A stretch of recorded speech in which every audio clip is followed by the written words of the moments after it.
I want to talk about a scenario that's been rattling around my head for the last few weeks.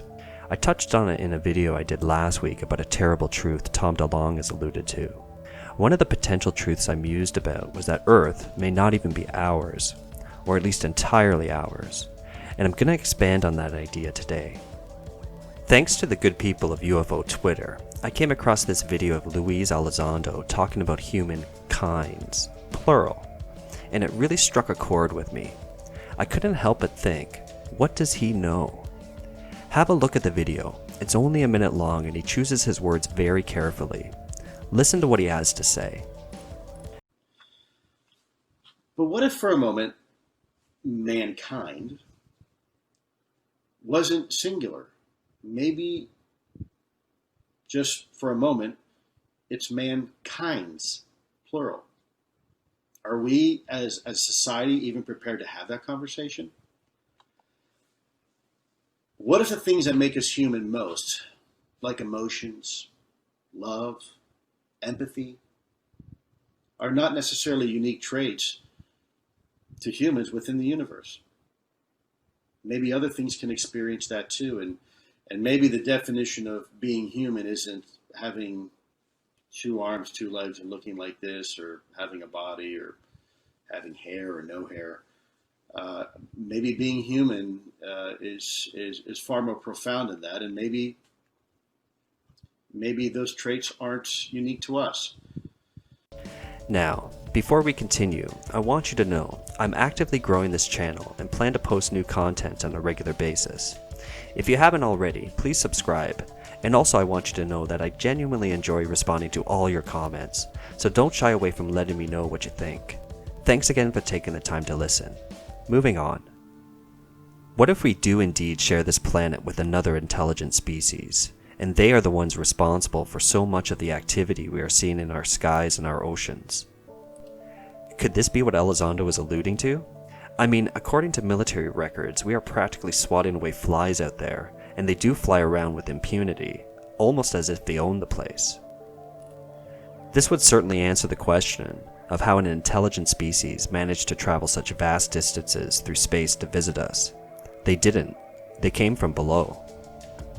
Now, many of you have heard about the Hollow Earth theory. I was never convinced it had any real legitimacy, but I'm starting to question that maybe it's partly true. The Hollow Earth theory has roots in our mythology and folklore. The idea has been around for hundreds of years and is a popular premise in our fiction and pop culture. Think Journey to the Center of the Earth. The theory claims there are vast areas within our planet where all kinds of intelligent life forms exist. It has been used to explain away trolls, fairy folk, and exotic beasts unlike anything we've seen on the surface. It's generally believed to have been put to rest in the 1700s by a British astronomer, Neville Maskelyne, due to measurements he collected while performing an experiment. I'm probably butchering the pronunciation of this, but it was called the Schehallien experiment. If I understand it correctly, it essentially measured the density of the Earth and found that there would be no way it was hollow. But we are learning more and more about the interior of our planet, and perhaps we are learning that we know less than we thought.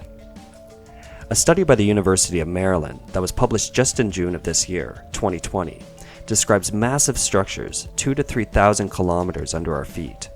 They describe these structures as very dense hot rock, and they are the size of continents. Perhaps only the surface of these massive structures are dense, and on the interior they house an intelligent species that evolved independent of us humans, and they built a thriving technologically advanced civilization. We have found life in the most inhospitable places. Maybe our assumption that the interior of our Earth is not suited for complex life is way off base. We've been wrong before. I mean, the core of our planet would provide an unlimited amount of geothermal energy to power a civilization. We are tapping into it in our rush to dispense with fossil fuels. Check out this article published in The Guardian just last week. This Mexican community believes an underwater base populated by an extraterrestrial species protects them from extreme weather. Maybe the species they believe is protecting them has a more earthly origin. Now, I am probably reading way too much into this, but seeing articles like that popping up in the mainstream media, coupled with new revelations concerning the interior of our planet, in addition to the hints Elizondo is dropping, could it be? Could there be any other anecdotal evidence to suggest this theory has merit? Turns out, there's tons. Check out this story in the Huffington Post from December of 2017. It describes a battle that broke out when humans stumbled upon another intelligent species while digging a tunnel. See that picture embedded in the article? Why would the US Air Force need a tunnel boring machine that extravagant to dig below our surface? I thought their expertise was in our skies. The article recounts a man's story, saying that there are over 1,400 underground bases around the world, all black budget projects, and that we are literally at war with a subterranean species. This would be a good explanation for the trillions of government dollars unaccounted for in the United States alone. The First Nations people's lore, the Oneida, Wichita, and Creek tribes, believe their ancestors originated deep below the Earth's surface. In fact, they believe we originated there. It's said that ancient tunnelers built a habitat that stretched the distance between Scotland and Turkey, and there is evidence of entire cities built under the surface, one that could house upwards of 20,000 people. The more I looked, the more I found. Have a look yourself. There is some compelling information out there supporting this idea.